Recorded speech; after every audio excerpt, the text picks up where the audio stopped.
Marcus Smart as he usually is. Brown drives, scoop way upon the glass. That's not the first time we've seen a superstar in green and white sacrifice the body. Garnett knocked away. Ball game.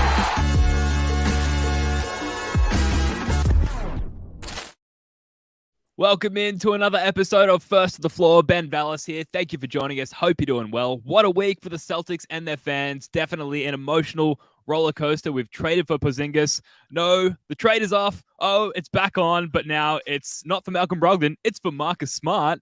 Not to mention the many tradings back from Brad Stevens during the draft on the pod tonight. But just going to hang out and slowly recap it all. Joining us to talk all about it is Hot Take Jake Eisenberg. Jake, how you doing, man? Welcome back. Man, if you watch it on YouTube, that intro made me sad. I know. We've got a lot of content updating to do in the offseason. This occurred to me. One of the ones that we should have in there is Pierce diving for the ball against LeBron. And Might have to. Well, we've got shoes to fill. And there he is, just to welcome our New Zealand correspondent, Joe. Joe, how are you, mate? Welcome back. Well, yeah, I'm bouncing back. I'm getting there.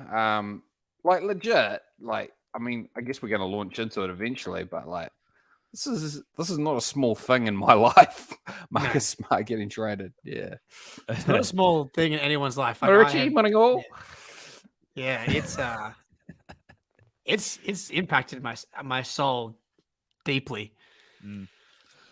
Yeah, I've been walking around sad and I was listening to Radiohead the other day, and they had more of a morose band, right? And it was hitting different, right? It was kind of rattling my soul more than it normally would. But before we get to the Marcus stuff, we've got some more immediate news to get to. We will circle back on Marcus Smart. That will be the meat of this podcast. We have to react to the draft. Jake and Spoonie and I did a 4-hour stream, rounding up slightly, but a 4-hour draft stream, which included a lot of frustration, which I think, and we'll talk about it, we're a little bit happy about now, looking back on sort of the assets that Brad managed to acquire. So the tornado of activity from Brad Stevens on that night, just to recap. So the Celtics trade the number 25 pick to the Pistons for the 31st pick and 2 future second-round picks. Then they trade that 31st pick to the Hornets for number 34 and number 39 in the 2023 second round. Then they trade the 34th pick to the Kings for number 38 and a future second-round pick. And then with that 38th pick, they select Jordan Walsh and keep him so far. And then they trade the 39th pick to the Hawks for a future second-round pick. So a lot of sitting around and waiting for Jake and Spoonie and I on that draft stream, and we walked away with one very, very deep second-round pick in Jordan Walsh, who, dimensionally speaking, dimensionally speaking, looks incredible. Joe, we haven't heard from you in a while, so I'll go to you first. What's your in-depth analysis on Jordan Walsh, the 38th pick for the Celtics? Looks like Charlie Villanueva. That's my in-depth analysis. Yeah, absolutely. Manscaped. Yeah, man. Far out. Winter town. No, you got to be careful, because he might have alopecia. That's actually something we should probably confirm. He does. Oh, he does. Sure he does. Yeah. Get Jordan Walsh's name out your mouth. Yeah. Come on the pod, Jordan, if you want. I was on his Twitch stream today. He's streaming live, just hanging out. Getting the katana out? Yeah, he was playing Valorant. I think he was in between games when I happened to. There we go. Yeah, far out. That was on the. I missed the meat of it, but this is very interesting. This 2023 version. How old's Walshy? He's 21 or something. 19? He would have been. Walshy, yeah. Let's get some. Yeah, I'm on the Walshy. Walshy. Oh, it's Walshy. Yeah, it's Walshy. Yeah. This new age of kids that have come in, streaming to me is still a weird concept where you just sit on a and watch someone else play video games or whatever. Granted, I guess we did our own 4-hour stream, but these kids, everybody streams. Everybody's got a channel, and it's you usually wouldn't get that type of access to your draft pick, but he's just on there talking about coming to Boston, talking about Valorant. talking about. I don't know anything about Valorant, but talking about his different builds and whatnot. It's a game. Yeah. Spoonie would know. Spoonie's a gamer. Yeah. Z Gamer would know. Also a gamer. Yeah, well, no, I don't. I don't swim in those currents, man. I don't know anything about it. But I like the look of a defensive-minded swingman. That's I feel like that's there's sort of certain archetypes in the draft that are worth gambling on, and I feel like people with a defensive mindset get a chance to play. Coaches like them, right? So, but that's it, man. That's all I got. The trading down stuff. I don't think it came through in the chat. My chat disconnected, even though I listened right to the bitter end. I was like, is Brad Stevens just going to keep trading down to the point that like he's waiting for the third round to be added? So yeah. Did Brad think that the third round started this year? You can't trade past pick 60, Brad. We might have the dominate 60th the pick third for the next round. 10 years. And there wasn't even a 59th and 60th pick, I found out, because of tampering. So there was 2 picks that Brad couldn't trade into. That's why he couldn't trade back the last time, was because there was only so many. Well, here's what we know about Julius Caesar being sad, or Alexander the Great being sad because there were no more empires left to conquer, or something like that. Yeah. Exactly the same thing. Here's what we know about the kid. He's 19 years old. He's a small forward. He's from Dallas, Texas. He played 1 college season at Arkansas. He's 6'7" with a 7'2" wingspan. He was a 2022 McDonald's All-American player, and he will wear the number 27 for the Celtics. Nice, assuming he actually gets on the court. Like I'm guessing, we're looking at a 2-way contract. Surely a nice explosive summer league where he sort of jumps off the page and immediately increases his trade value, and then wears number 27. As a 2-way player for the Celtics. Sound fair? Daniel Tice's number. Yeah. Homage. He's going to start every game with 2 fouls just off the bench. Yeah. Refs immediately check him as he checks in. We're in the bonus, Walshy. You can't come in yet. He's going to get some minutes at Summer League. It's kind of a good situation for him to come into. Yeah. 40 minutes of shots and him, JD, and then I saw they've got some other kid, Valerio was one of his 3 names. It's like 6'10" wing. So the Summer League team's coming together. Look, if you're going to draft someone at pick 38, you may as well be 6'7" with a 7'2" wingspan and be a hyper athlete that's loves playing defense, and then just hope that he figures out how to shoot. Because if he does, then he'll play in the NBA for 15 years. Yeah, or he might not figure out how to shoot, and he'll play in the NBA for 15 seconds. That's kind of 2 options. Well, is if he doesn't learn to shoot, is he just Thibault? Yeah. He's now maybe a free agent. Oh, is he? Get him in here. No, we just got Thibault. We got the new age. Thibault seems like a good dude, man. Yeah. Thibault seems like a good guy. He's a good guy. Yeah, I don't know. It seems weird that he kind of just dropped off, eh?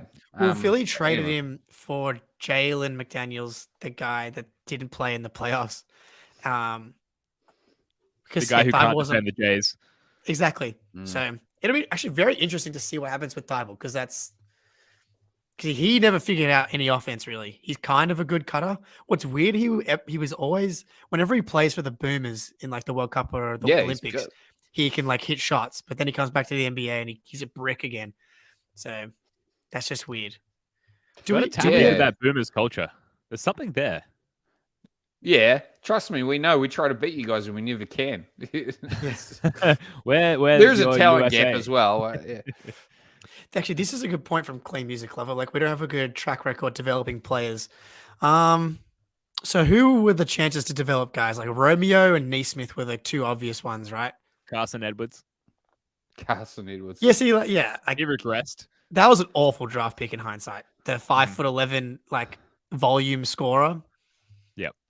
That whole thing was a disaster. We drafted Thibault from memory, didn't we? But I think it was down. I think he became Grant. I think that's how it works. I think so. We also drafted Desmond Bain and Tyrese Maxey. No. very good players. We drafted Bane and we traded the rights to him technically to get Enes Kanter, which That's Sure. right. Yep. Great. Thanks for correcting me on So- that. I forgot about that. But Yeah. Bill Simmons and Zach Lowe spent the last 4 years talking about how much they love Thibault, and Grant Williams was drafted right around there and has been far more impactful at a playoff level than Thibault has. So Yeah. It's odd. It's odd, man. yeah. But so anyway, we got Walshy. So But yeah, I don't know. Development wise, like people were saying, like, yeah, maybe we don't have the internal ability to develop someone like Walshy because, like Romeo, I feel like that was injury related. He just did every time. There was plenty of times where I felt like he was going to click for him, and it never did. And Neesmith, there were also flashes. But there were flashes. He did Joe would- everything but shoot. Yeah. The one thing Is we that wanted him to do. Is that a flaw on the? There was definitely moments where people wanted Neesmith to play more, but can you say we didn't develop Neesmith? He played here for, was it 2 years?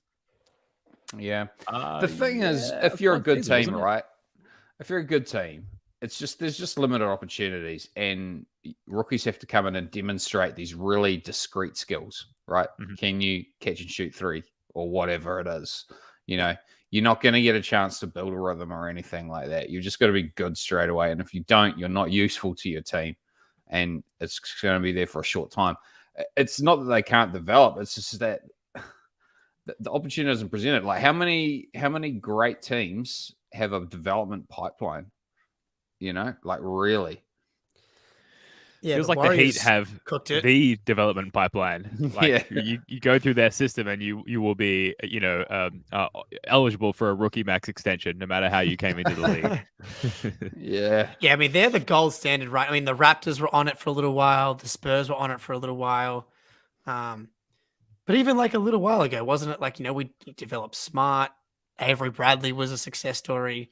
There were definitely guys in there. Yeah, when we were a 500 team, right? And Yeah, there's an opportunity and there's less expectation. I guess Tatum would have to say. Yeah. Tatum and Brown. The Heat were pretty much a 500 team this year too. So plenty of opportunity. Yeah, they suck, man. Yeah, I can say it now. I can say it now. Yeah, Joe. Wow, you and Sucked Bill in the Simmons finals. on that one. All right. Okay, let's pause that. Summer League starts on July 7th. We'll have a proper opportunity to evaluate our new guy Walshy, and let's all remember like where we were on Cabin Jelly after the Summer League. Like the Summer League like standouts that don't necessarily translate. So let's all just take all of that with a grain of salt. So let's move on. So Jabari Jake and Bird, I Kadeem Allen, remember those guys? the boys. Yeah. Oh, Jabari Bird. Jake and I were live streaming when Marcus Smart was traded. And so if you were watching that, you saw Jake and I's live reactions to that. If you haven't seen that clip, it's up on our Instagram. It's up on our Twitter. So go check that out. It's very... I hope to one day find it funny. It's just heartbreaking at the moment. But Joe, you and we've joked about this on the pod prior to getting you back on, that you're probably under Dan Greenberg, maybe the world's most qualified person to do like the monologue on Marcus Smart and why this trade, I don't want to say is detrimental to the Celtics, or maybe you want to say that, but it's devastating to the Celtic fans. So just talk to us about your initial reactions to the Marcus Smart trade, and then maybe how you've sort of come to digest it in the following days. Well, you have to start with like the whole Porzingis move at the start, like the proposed one with Brogdon, right? And so I wasn't exactly like, I wasn't down on that trade. That's fine. That was a fine trade, but I wasn't like, yay, we're over the top, right? Because we traded Brogdon for Porzingis. I'm just not like a huge believer in Porzingis, I guess. But, with the caveat also that I don't really know any teams other than the Celtics. like I watch enough of the Celtics to have an idea of what our guys do. No, everyone else, I'm really just guessing. But yeah, I just I don't really like that. So there's a move there that was the first move we had, right? That was like not exactly setting the world on fire for me. And then I'm like, we traded Marcus Smart for Porzingis. Like, we must have really wanted this dude, you know? And that confused me. It really confused me. And I think I was really sad, like genuinely sad. Like I'm trying to I'm Same, trying right? to communicate all were, sincerity man. here. Yeah. Dude. I don't like the move from an identity point of view, right? Which is something that Danger Cart and others have kind of hammered on about. It just feels really regressive to me for that. Like, I've heard the argument made that, hey, if Marcus Smart was such a, ceiling raiser with what he brought intangibles wise, why did we fall short so many times? I just think like that's not the answer. It's like he Marcus Smart, I feel like he just made magic happen, and I just feel like he's really underappreciated as a player. And that might seem weird given that there's a lot of argument about him, and argument implies that there's a for side and an against side. But I listen to like Russillo and stuff, and it's just like, I don't know that they get it. I don't know that they get like what he brings. And we'll miss that on our team. But mainly, this is a person who's like been in our lives for 9 years. And I feel like we should be consulted on this sort of stuff happening beforehand, right? Yeah. You know? Who do we need? Like, who are some you, Brett professional. Stevens? Yeah, you only coached him for absolutely. 7 years. So Joe, if you were given the opportunity to talk to the Russillos of the world, like, how would you try and like explain it to them, the importance of this? Why is Smart so important to us? Man, okay.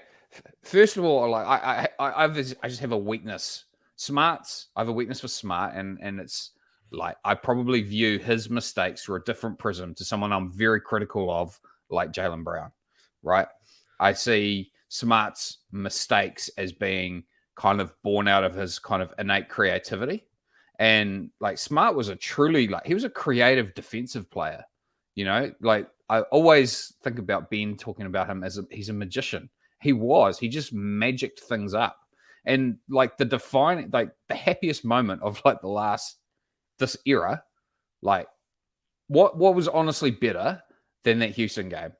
Has there been a better moment in the last decade? I've got the clip right here. Should we run it very quickly? Yes. That's so good. And late career Marv Albert as well. Yes, like just the best. I couldn't want anyone more on that particular call than Marv Albert. It was absolutely incredible. That whole thing, like you've got short, like buzz cut Marcus, you've got baby Tatum with no facial hair, Kyrie's on the team, pre-corruption Kyrie, pre-corruption Kyrie, still believes. Chris Paul on the Rockets on the sideline. But Joe, like so we came back from 26 down in that game. We did. And that year was that the year prior? So that was the year before. That was the year we went to the conference finals. Correct. Right? Correct. That was what? That was the last magical year we've had, right? I would say the last year where we've like exceeded expectations, because you got to like take into account like Hayward going down, then Kyrie going down. Then after that, we've kind of like met expectations, maybe slightly exceeded, but coming back from 26 down, like it felt like that group of guys that year and the previous year with IT, and that was the magic of Marcus, because you can't come back from 26 down just through offense. You need those magic.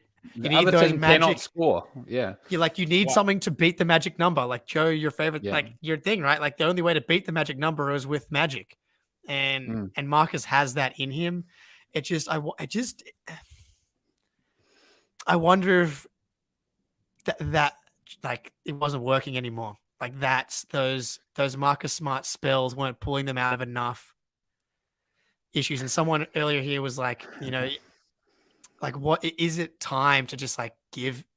Like Marcus was so important and so ingrained that you couldn't just turn it on. Like it was never going to be just Tatum's team or just Jalen's team. It was always going to be Marcus's team as well. And I'm not necessarily even saying that's a bad thing, but maybe Brad was like, if we want Tatum and Jalen to but like we can't keep relying on Marcus. Like game 6 against Philly, right? Like they lose that game without Marcus, Mhm. and Yeah. they're out of the second round. Like there's no way, there's no time for Tatum to wake up and take over, and he's done that the whole 9 years that he was here, which is scary. Yeah. Which is scary because he was a miracle worker so many times. He's a basketball Rorschach test, right? Like, you know what I mean? Like, we all see the same thing. Like, we all know that he's, we all know that he's a 33% or whatever 3-point shooter. But his impact exceeded his stats so much because he was willing to take risks, because he was just willing to play. Like he was just like his willingness to take the shot. He like in some ways he filled a vacuum, but in some ways I just feel like his willingness, he made himself be contended with out there, right? Like even on offense where the results, the shooting results particularly aren't great, he made himself have to be guarded just because of his willingness to do the thing. And look, I don't know. All I know is that if I was out with Marcus Smart on the floor, would I feel more or less confident, right? Like about us, I'd feel way more confident, man. And whereas Brogdon or like there's any number of guys, right, that like, I mean, at best, Porzingis. Does Porzingis really make me feel like things are getting tight here, man? Like, am I glad I've got Porzingis on my team? Yeah, if he's healthy, yes. I don't know. But we'll get to that. So okay, I just want to make sure that I steer us back in the right direction here. So we are going to get to like the Porzingis fit and what Marcus Smartless Celtics future looks like.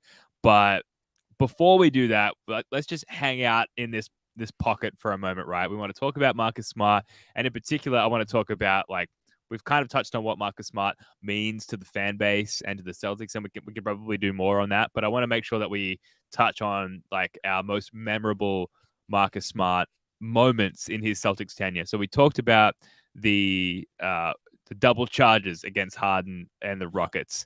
I've got some clips, but before I rattle off those, I want to go back to you guys. Jake, is there something that stands out to you, or is there like 5 or 50 Marcus Smart plays that you would highlight as like sort of the best moments in green for him? Yeah, there's definitely some that come to mind, but like I was driving home from the shops, just the grocery store, and it's golden hour, sun setting, beautiful hills, and I just think as we all do, I know everybody that's watching right now does the same, where they're just driving and they're thinking about the Celtics because that's what we do. That's who we are. That's what we do, and I just start thinking about next season and like thinking about Porzingis out there, and like my brain conjured up the Celtics with Marcus still there, and I had to be like, no, he's Phantom not. Limb. He's not gonna. I think that's it's gonna take a lot of getting used to. Mhm. Like he was from the green hair to everything that was frustrating about Marcus was what made Marcus the best. I don't know. Maybe there's something about this that. Like he was, and I think Joe, you said it. Like some people couldn't look past the odd pull up 3 or the pass that he could have just thrown a bounce pass, but he had to throw it like off the shot clock alley oop, because that's just what makes Marcus who he is. He needs to do all of those things in order to be himself. But game 2, Nets. Celtics in last year's playoff run, the game that I was at, 17-point comeback. Yeah. Peyton Pritchard takes over in the fourth quarter, but Marcus Smart has like the Tatum kind of finds him after drawing some attention, and Smart drives the closeout and like finishes his left hand, who he became great with that left hand the last couple of years at layups, and then up 10 minute or so to go, and then And then Jalen and Marcus just walking back, just staring at Marcus's left hand, and Gorman's good. just like The memes. oh man, I have not had this much fun watching a basketball game in a while. And like that's the GOAT Gorman. And so to be there for that and get the memes out of it, yeah, that's one that definitely comes to mind. Joe, any particular moments on or off the court for Smart that stand out to you? I mean, you kind of go through. I mean, he threw it off Kawhi's leg. We didn't wind up winning that game. Block on Powell. The block on Powell. I have a memory of a play that I can't remember what game it was in, but I just remember watching him read. He basically had to help, and he had to get back to the rim and go with two hands. He wound up breaking. I reckon it might have been against Milwaukee, and he broke up an alley-oop or something. And I just remember thinking his brain on defense is so much faster than everyone else's out there. And that was kind of like, I remember that that was what clicked in the magical thing to me. I was thinking when it first, actually one of my first like mental images that went through my head when the trade came up was like, and I haven't watched this movie in a long time, but you know, at the start of Fight Club, how like Ed Norton's just like talking about his apartment. It's just like IKEA furniture and it's so bland and whatever. And I was like, oh yeah.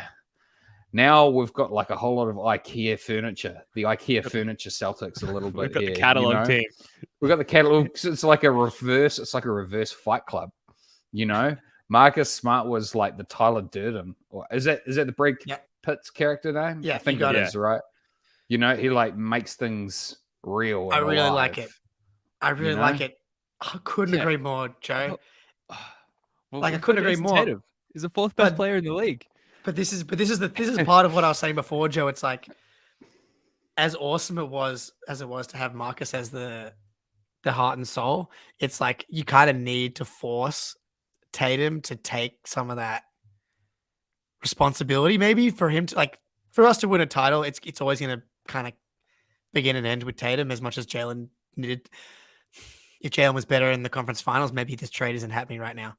But it's always going to kind of begin and end with Tatum. We need to be better, right? Like the team needs to improve. So you know, there's cost to that. You can't make the proverbial omelet without smashing the eggs. Yeah. I was going to say the one play that to smash. I know. The one play. Forget who it was against, but he just dives at the ball, has no chance of getting it, and then the other team like is on a fast break. And Marcus just like gets up, sprints back, and it may have been against Milwaukee. And he just like, and he catches like their like that pass to like the fifth versus fourth man, and he like gets all the way back, intercepts it, and then we go back the other way. And it's just like that. It's like so many plays like that. So many plays like that.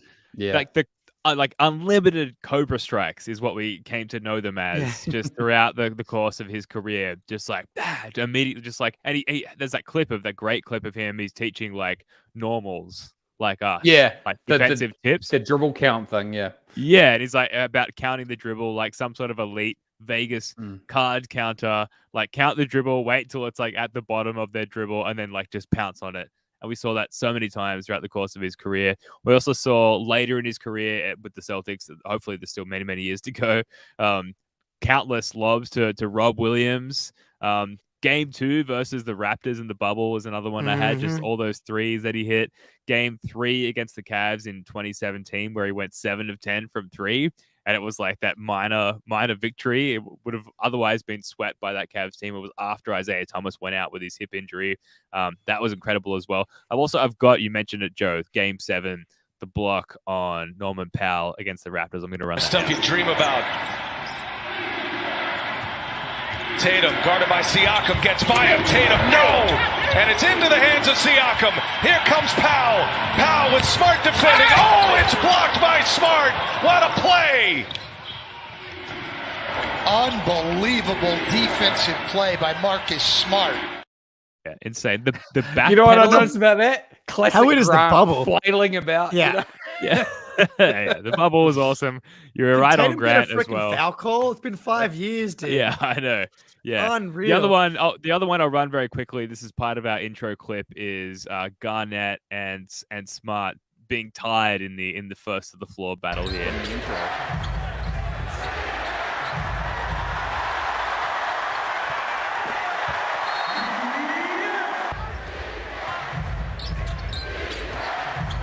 Yeah, no commentary on this clip. You can see this KG is like being a mirror of himself, and then the mutual butt pat there, absolutely incredible. You love to see it, and like that clip we've talked about before. Phil Pressey came to give Marcus a high five after that. Yeah, absolutely. Like that Walter clip is why this podcast is called what it is. So absolutely incredible. There's so many plays for Marcus Smart that we could go over. I would also just say his the Ime season, his point guard play in the 21-22 season, just incredible. So many sexy passes, and like I think that is probably, as far as like the basketball side of things, like the culture thing put aside, Marcus Smart's play under Ime in that season is what makes this most painful, and probably the easiest to disagree with is just like how good of a playmaker and a table setter and a maestro, we've come to call him, Marcus Smart was in that season. Like that's irreplaceable, especially when you look at like the future moves that we can make now and the salaries that we have that are movable, namely Malcolm Brogdon's.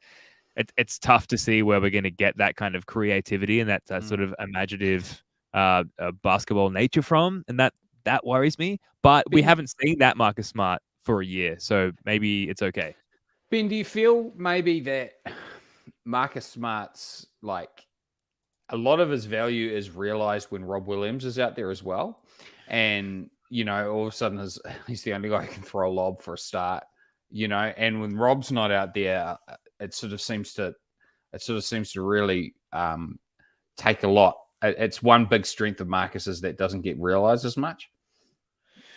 High pick and roll game with and hitting the lob, hitting the vertical spacer. But like, how can he be the only person who can throw a lob to anyone / Rob Williams? Like, this is Lob Williams we're talking about. Like, first of all, that must be a teachable skill. We have the film. Like, it feels like a pretty basic skill. Like, just throw the ball up there. I understand what you're saying, Joe, but it's a replaceable skill.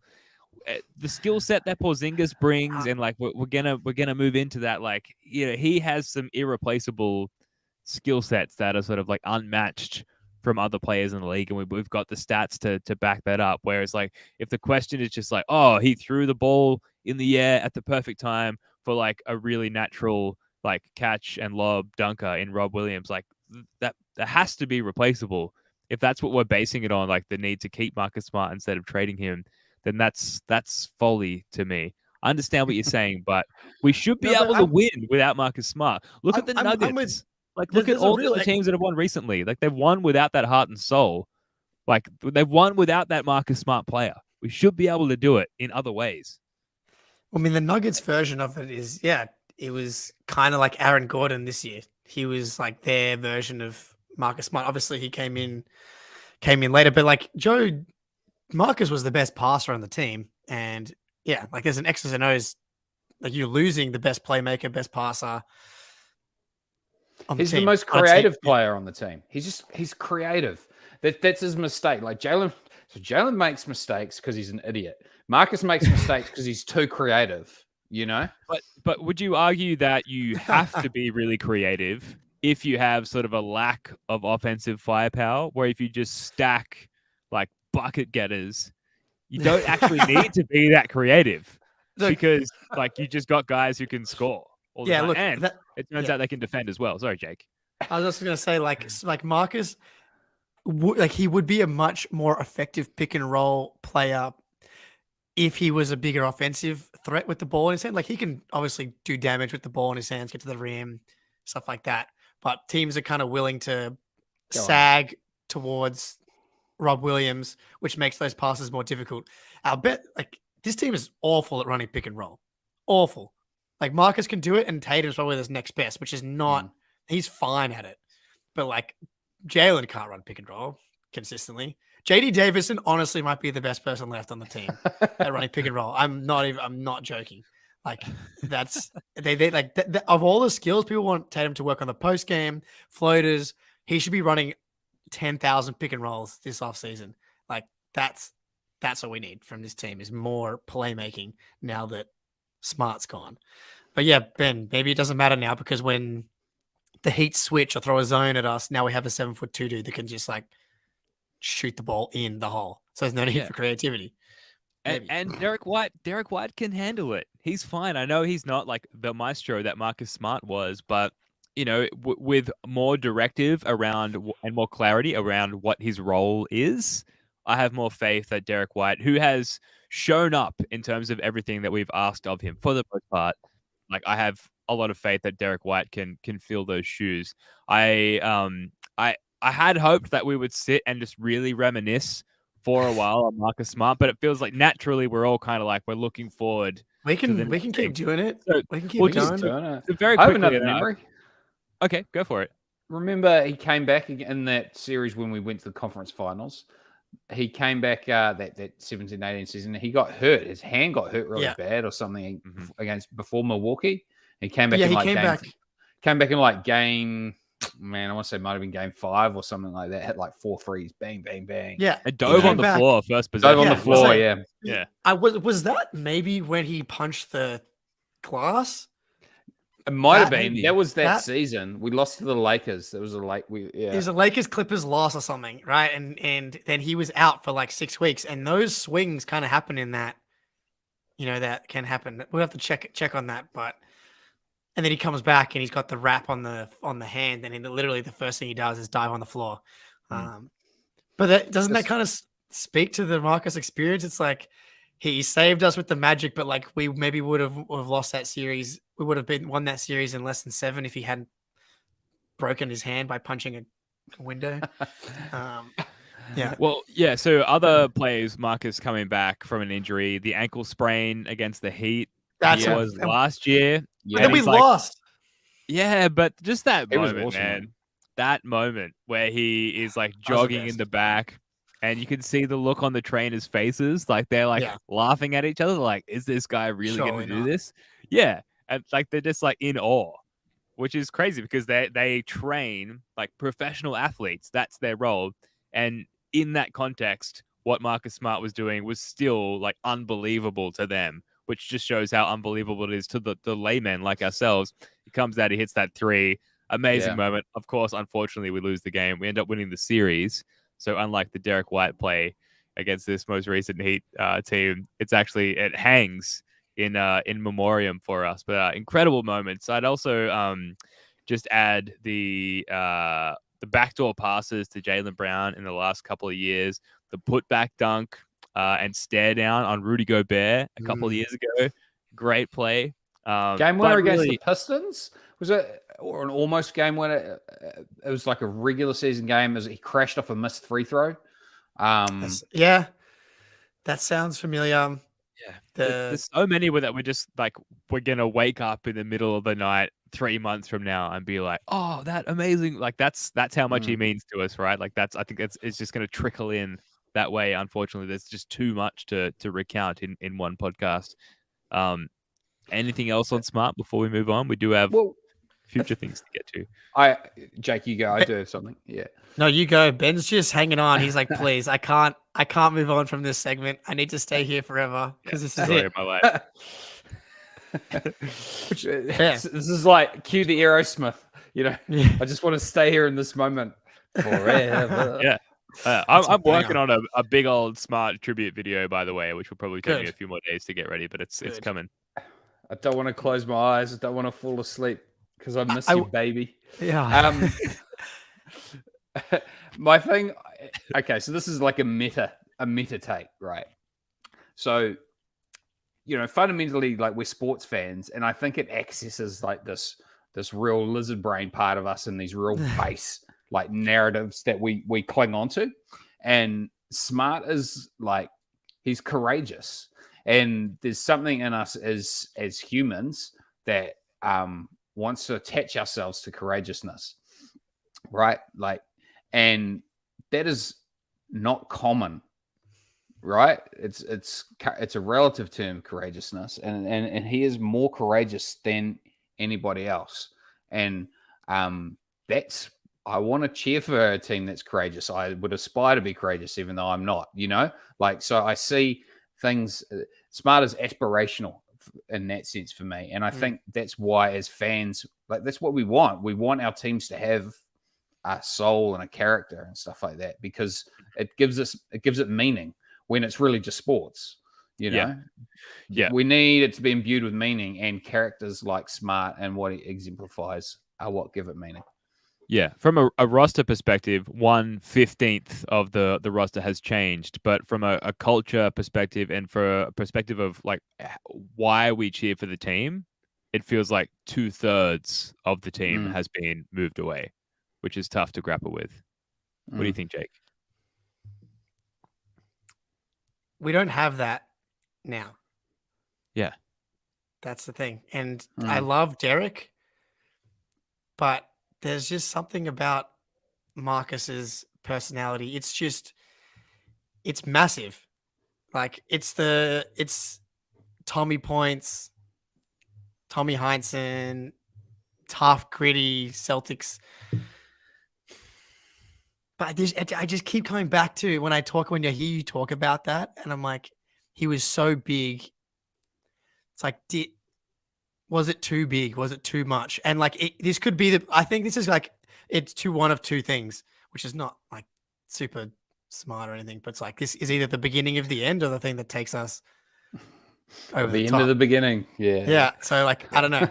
And it's not really, because like Brad's really smart, and that even though this is an emotionally massive move, like he didn't really actually give up anything. He actually got stuff back for Mark. Like Zinger had 2 first-round picks. Right. Like it's but a good there's trade. there's a reason why you go on Twitter, and I've seen a bunch of people that I follow that aren't Celtics fans that have been like, I've never seen a reaction to a trade like this before.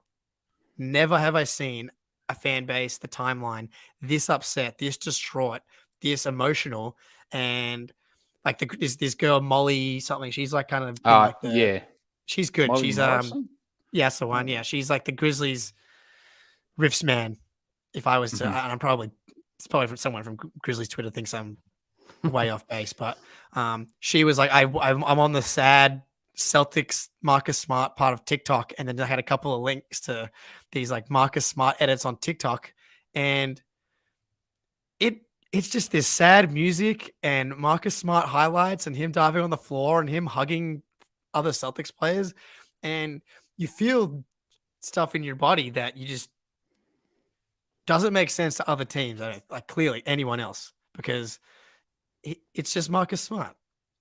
But yeah, it's non-Celtics fans' first real insight into the connection between Marcus Smart and the Celtics fan base. Like, oh shit, okay, like they were serious. Yeah, he wasn't just some guy that shot too much or something like that. Yeah, this wasn't an agenda. Yeah. We weren't just like trying to prop him up because we're a fan. It's like, no, we love this guy.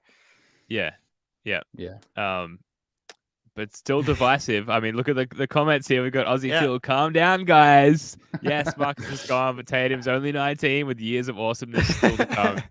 Those are facts. All right. Great could have drafted Mojave King, who I just found out is a New Zealand citizen, as well as being raised in Australia, but he was born in New Zealand and New Zealand citizenship. Got 47th pick, apparently, drafted by the Lakers. So Brad really missed a trick there. Yeah. Well, we're looking for Ticker. Yeah, we are looking for Ticker. Walshy, baby. Yeah, Walshy. On your Walshy. All right, so moving on to Kristaps Porzingis. So a couple of things here, both from Mark Stein. So Boston was Porzingis' preferred destination, apparently, which is great in hindsight. I would imagine that was also reported in hindsight. And also from Stein that Boston is expected to extend Zinger. So, Joe, Jake and I, we've discussed the fit already, and you can find that short clip up on our YouTube channel. We'll leave the link in the description. But Joe, we're keen to hear your thoughts. We've dusted our hands. We've moved on from Marcus Smart. I can't I'm just saying that I'll never move on from Marcus Smart, but for the sake of this podcast, we have. What are your thoughts on? You've hit the clicker. Fit? You've blown up the asteroid. It's Yes. It's gonna miss. Yeah, Earth. we've turned the keys at the same time and opened the safe and stashed our emotions in there. How do you feel about the Porzingis fit with this current iteration of the Celtics?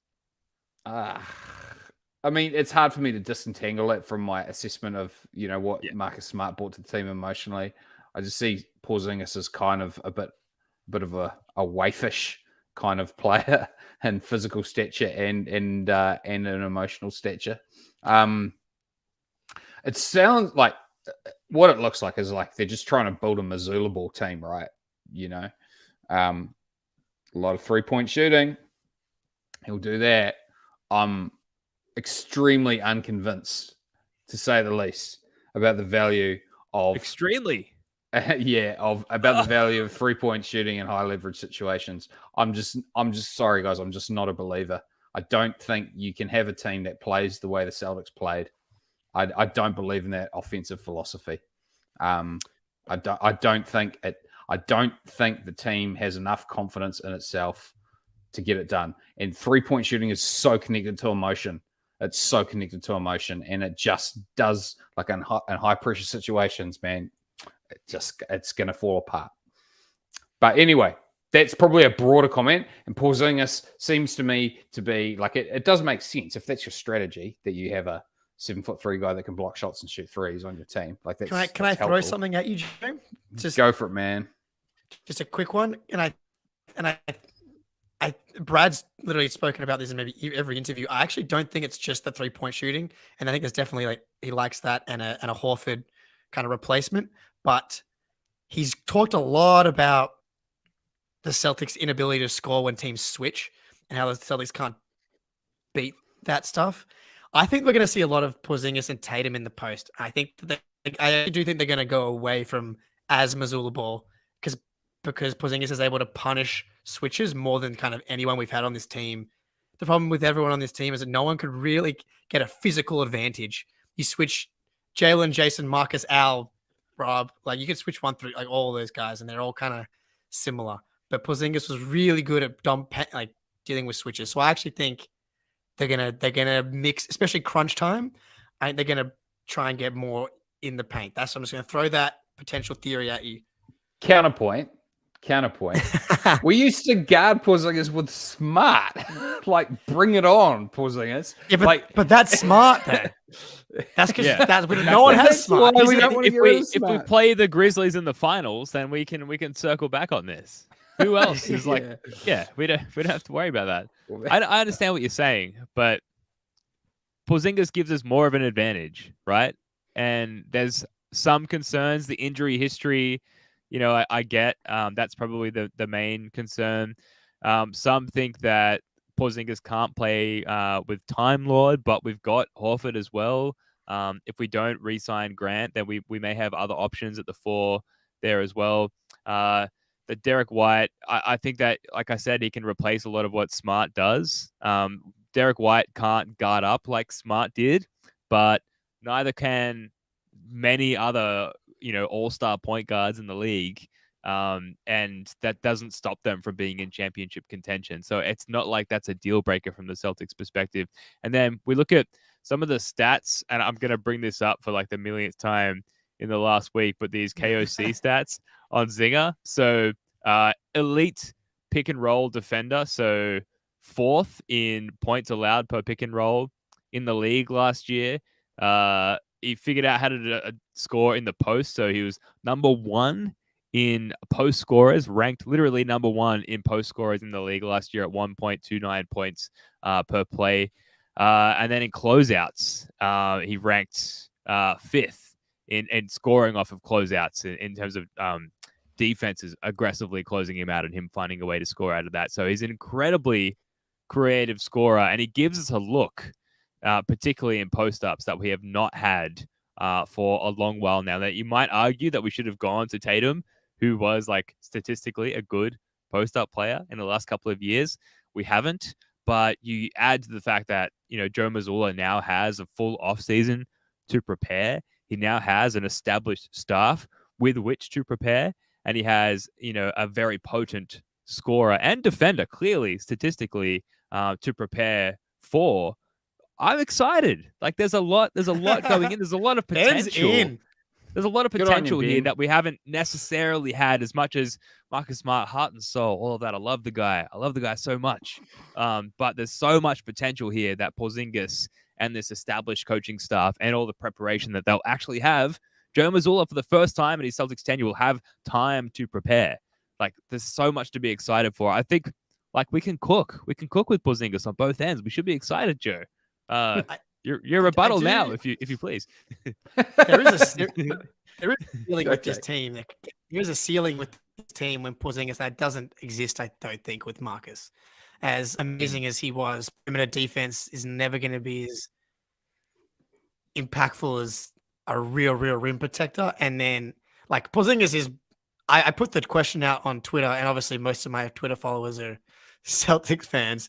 And I was like, if you want to try and win a title, who do you want? Porzingis or Karl Anthony Towns?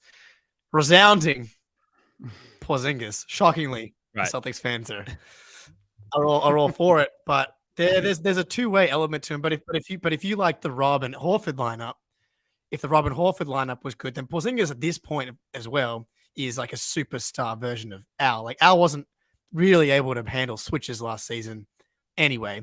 So if you're going to play drop coverage and try and protect the rim, Porzingis is the guy for that role. And then you have Rob roaming.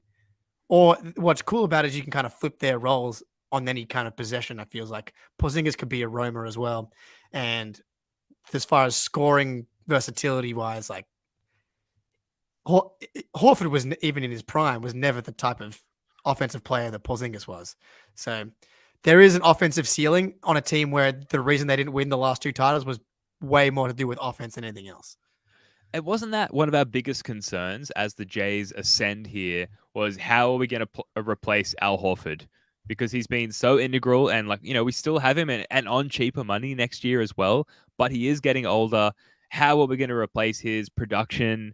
And now we've got this 28-year-old, yes, injury prone, but otherwise elite center who can do everything as we've just seen from the statistics from last year. That's huge. It's a relief as far as the Al Horford replacement. It's a relief as far as, Jaylen Brown has been turning the ball over a lot and being crowded in the paint a lot, despite the attention that Jason Tatum attracts. And now we have this other attention seeker, if you will, in Kristaps Porzingis, which may very well open up the paint slightly more for Jaylen Brown as well. It's healing on many fronts. So yes, I will admit that, I suffer from this Celtics fandom where no matter what happens, no matter what Brad Stevens does, most people listening are like this as well. You end up just drinking the Kool-Aid and talking yourself into it. And that's what I'm doing here live on this YouTube stream. But tell me I'm wrong. Well, Joe, I'll ask you a question.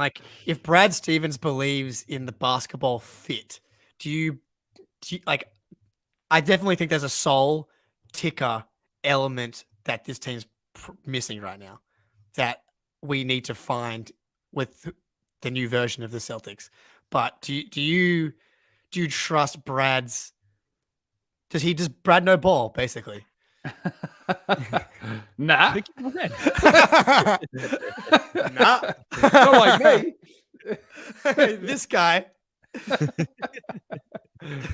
Okay. Now here's what I'll put it back. Do we have better decision making or worse decision making now on the Celtics?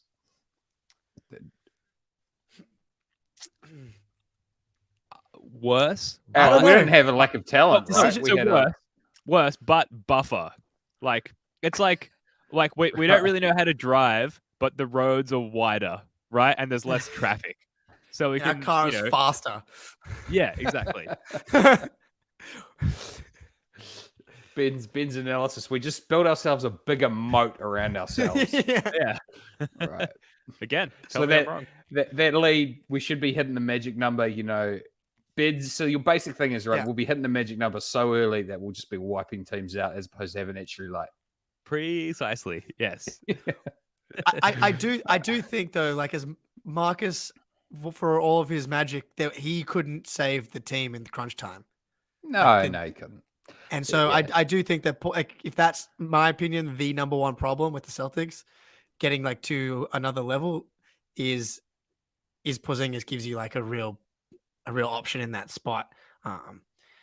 Yeah, and Marcus always ended up with the ball, for better or worse, and a lot of the time was for better. But yeah, Brad's making a bet that this guy's gonna kind of solve that problem. Well, proof will be in the pudding. Proof will be in Exactly. Yeah, that's Yeah, it's gonna What's be crazy is spicy first 10 games. Sorry, Jake. that's the thing. Well, the crazy thing is we have to wait so long for like such a massive change to come to fruition. Like, just how badly do you guys want like the Porzingis like knees over toes guy, like injury prevention workout content to start coming out on a regular basis? That's what I need. More than I want that for Rob. I Can I have that for Rob before I get it before I get it for Porzingis? Can Rob play 65 games at 30 minutes a night? That'd be good. That'd be nice. All right, Joe Mazzulla's got to play him though. Joe Too. has a funny thing about Rob. He just didn't seem to trust him. Anyway, and Grant. Yeah. Wow. Well, full off season for Joe and training camp for Joe to prepare on like how to interact with people. Full stop. What's next for the Celtics to wrap up here, Joe? Are we going to keep Brogdon? It feels like we kind of have to now because we need like guards and a point guard. What kind of moves do you envision or do you hope the Celtics to make in the next couple of weeks? Well, I'm a little bit in the minority here. I'm pretty critical of poor Brogsy. I feel like the reason why he won't be traded is because it seems like he can't be. You know, like that seems like we tried to. We just couldn't move him. So I don't know if that situation is just going to correct itself. I don't know. We've got the issues in our roster, really, right? Like we've got the best roster in the NBA. That's why the season's disappointing. I don't know what else you do, to be honest. Sign Ish Smith. I don't know. Yeah, well, I mean, the chat was going crazy earlier about, and this has been the conversation for the last 5 years, and with Marcus on the team, is sign the point guard. Everybody in the chat here, it's clearly Brad wanted to point guard because he tried to trade for Tyus Jones or Jordan Poole. Like, how do we get better shots all the time? That guy doesn't, like, those point guards do not exist. Like trading for CP3, yeah, I'm not hitching my, like, you think Porzingis is an injury risk? Yeah, Chris Paul literally gets injured every single time when it comes to nut crunch time. Tyus Jones, cool. The Grizzlies have a disastrous half court offense. The reason they're good is because they get out in transition, get offensive rebounds. Tyus Jones is not your answer at that position. Would I feel better if we had also gotten Tyus Jones? Yes, but that would not be why he would not be playing crunch time for this team. The pure point guard decision maker dude is not out there for us to just go get. Like Garland is not on the market. There's like Rondos don't exist anymore. Like they're just not out there. And so, look, honestly, how comfortable I would be trying to upgrade one more like big wing in using Brogdon to do it, and just go Derek, Tatum as your main two ball handlers, and then let PP, JD Davidson, and Madar let those three dudes just battle it out for ball handling duties. And if it's a real problem, you can still make another move. Like, and if worst case, you have to keep Brogdon. Like he was really good, but yeah, I came around a little bit on where Joe was. He's like the stickiness of Brogdon, but it's too bad because the taste in my mouth is from the conference finals, and clearly he was good in the first two series. Like I would have definitely taken if we just had healthy Brogdon in the conference finals, we probably win the series. It's just because the one thing that still happened, he would give you 12 to 15 points a night on good efficiency and wouldn't turn the ball over. Like as much Aussie as he would, Phil in the chat Broggy and Grant for Giddy. Shout out to Who Aussie says Phil no? for just being consistent with the bit here. Yeah, Giddy. Sorry, Jake. Yeah, maybe if we throw in PP, we'll get Giddy. I don't know. Maybe that's the sweetener. I mean, like that's the type of guy. But again, like, yeah, it's cool watching the Thunder be the 11th seed or the 10th seed.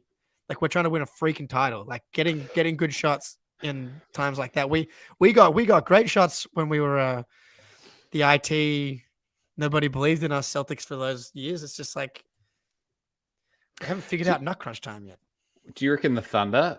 Okay, I've got some naughty thoughts. Do you? Okay, I'll start this. Do you think the Thunder would trade Jaylen Brown for Josh Giddey, or trade Josh Giddey for Jaylen Brown? Ooh. Let's just assume we can make the contracts work or whatever. It's kind of a Bill Simmons trade value. Let's put them both on like a normal max as opposed to a super max versus a rookie contract. Yeah, sure. I mean, if you think about OKC, there's a bit of a skill overlap with Giddey and SGA, right? As far as like they kind of need the ball in their hands, they're playmakers, they're point guards. So from an OKC perspective, would you not rather JB than Giddey in that sense, as alluring as Giddey is? I love Giddey more than anyone probably, but like again, really cool, fun times when you're the 10th seed. Like we know for a fact that Jaylen Brown can be effective all the way through the finals. Mm-hmm. Yeah, Giddey has some really bad defensive stats. Yes, Joe, there's been some not really effective times. Yeah, specifically Game 7. Here. Specifically Game 7. He's like, come on, know. guys. He was literally just second team All NBA. Yeah. Like I know what you're saying. Sorry, Jake. Go ahead. No. I think it's still Jaylen. All things equal contract wise, it's still Jaylen. But Supermax versus rookie contract. Yeah. Okay. Here's another. So, but just quickly, there were times during this most recent season where we were genuinely and rightfully questioning who was the better player. Jaylen Brown and Jason Tatum. I think we were. There were times like Tatum was slumping hard at times. Yeah, at a time where like the masked Jaylen was really, really carrying us. Like those conversations were being had by the majority of people. Jaylen was better post All-Star break than Tatum was, but like at no point I don't think was I ever like Jaylen's better than Tatum because I know. Well, your head's screwed on tighter than mine is, mate. But I was having those dark thoughts late at night, early in the morning, middle of the night. Anyway, okay. Here's another thought. Do you think Miami would trade Jimmy Butler straight up for Jaylen Brown? Oh my god! No, God no! All right. God no! Come on! No. I mean that's an easy one. That's an easy one. Jimmy's so they wouldn't, right? No. But yeah, that's fine. I don't think anyone thinks Jaylen's better than Jimmy. Do they? No, I don't think so. Although, but one made second team All NBA and one didn't, right? So, well, they both made second team All NBA. I'm an idiot. All right, so okay. So we're running over an hour here. We do have to wrap up. I got to go to bed. But before we move on to some key off-season dates and wrapping up, anything else that you sort of envision happening in the next couple of weeks or that you hope happens? Grant Williams seems kind of. Joe, I know you're a big Grant Williams guy. My two favorite guys are probably going to leave the team. Yeah, I hope we keep Grant, man. That's what I hope. Me too. When we get to July, it makes sense. All of the talk about is Grant's going to leave. Yada yada yada. I think he fits really well with Porzingis. Like that means you can run a lineup of with all our centers. But Derek, Jaylen, Jason, Grant, Porzingis. Great lineup. Grant can play with any of it. I just think, Grant had a rough year, I think, and don't think all of it was his fault. But I'm a pretty strong believer that Grant can get back to a really solid role player, and I think it's silly to lose him if you don't have to. He has an NBA skill, He has an NBA skill. Not every player that you draft has an NBA skill, right? Yeah. He's an NBA level 3-point shooter. He has a dad that's willing to come on our podcast as well. Huge talent there. Derek White also obviously in that category. I would also add to that, sign Josh Richardson with the TP MLE, if we can make that happen. Can we do both? I think that's what we need to figure out between this podcast and the next podcast before July, like the next Friday, because Australia time, because we need to figure out, can we re-sign Grant and use the TPE? I mean, the MLE. I don't think we can. Because if we can, then obviously it's re-sign Grant and get Josh Richardson. But I don't think we can. I think you're right, and I'm very. I have no idea. No, but I'm not sure. I think we gotta ask Keith Smith in the group chat. Yeah, I'll send him a message. All right, Gillermay Tice is a comment. He's we have a comment in the subreddit breaking. Put an E in there. Breaking here. There you go. Shout out to Reddit mod, Gillermay Tice, which is a name that I've never tried to pronounce until now. But shout out to the G Tice. Bill Tice. Dude, Tice on Twitter put out this like Python code to like figure out all of the wings and guards that don't turn the ball over and hit threes. And DeLon Wright came up. Ooh. And as like another guard that's like very gettable, who'd be like a legit. I know that guard. name. I'll take it. Yeah. I recognize that name. Yeah, he's good. That would be like you just trade Pritchard to Washington because Pritchard will play, and then DeLon Wright's probably more happy in like a bench guard role, and he's like a veteran, taller. Anyway, something to think about. Something to keep an eye on. All right, some key dates here coming up. So June 29th, Grant Williams qualifying offer deadline. So the Celtics will likely give Grant Williams his $8.5 million qualifying offer, which will allow Boston to match any contract he's offered in restricted free agency. That's the 29th of June. June 30th, NBA free agency negotiation window opens. So Blake Griffin is the only Celtic who was an unrestricted free agent. So, that sort of opens up the market for the Celtics to potentially negotiate to bring him back. I think most of us hope that he does come back. July 1, teams can officially offer extensions to eligible players. This is where it gets really spicy for the Celtics. This is where the Celtics can offer Jaylen Brown that $290 million Supermax extension, which by all accounts will happen. July 6th, the free agency window opens. That's where there's more potential for trades to occur once free agency opens, though they can't be made official until July 6th. Then July 7th, Summer League begins. We'll get some JD Davison.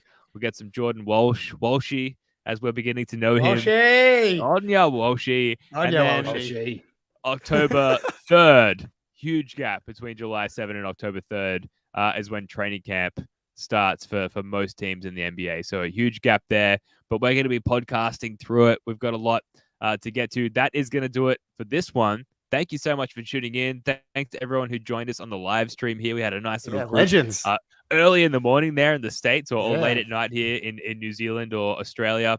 We're going to be on deck all off season, delivering pods whenever anything happens, even if it's just rumored, we'll be here.